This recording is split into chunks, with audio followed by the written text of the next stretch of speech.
nous offre les Journées du patrimoine 2015 à Clermont-Ferrand, les 20 et 21 septembre. Un enthousiasmant voyage qui nous propulse du passé dans l'avenir. Tout commence à l'hôtel de ville clermontois, un fleuron du style néoclassique du 19e siècle. C'est un lieu qui est chargé d'histoire et en même temps un lieu très vivant. Pendant la visite, je rappelle bien sûr les grands hommes de notre histoire que sont par exemple Pierre Mendès France et Jean Zay. Et en même temps, on fait ces visites-là entre des mariages et là, c'est la vie, c'est le maintenant, l'avenir aussi qui est représenté dans ce lieu. Clermont, avant de s'appeler Clermont. Pas moins de 7 mariages sont successivement célébrés, tandis que l'on découvre cette année l'antre du maire Olivier Bianchi, où s'accordent en beauté l'humour et la solennité.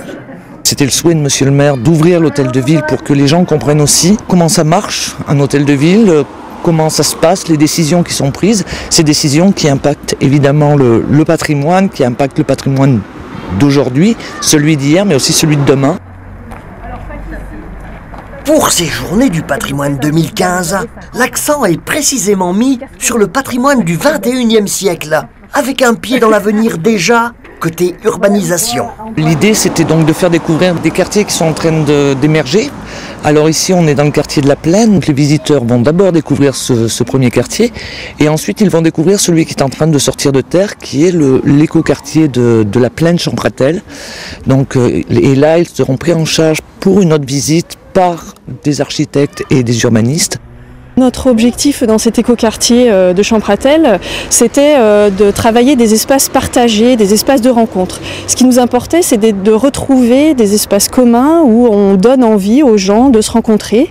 On travaille sur des formes de logement particulières, des traitements d'espaces libres particuliers, en donnant des préconisations sur des jardins particuliers pour qu'on ait un maximum de mixité. On a, on va dire, une feuille blanche sur laquelle on peut travailler et qui présage de très bonnes choses à l'avenir.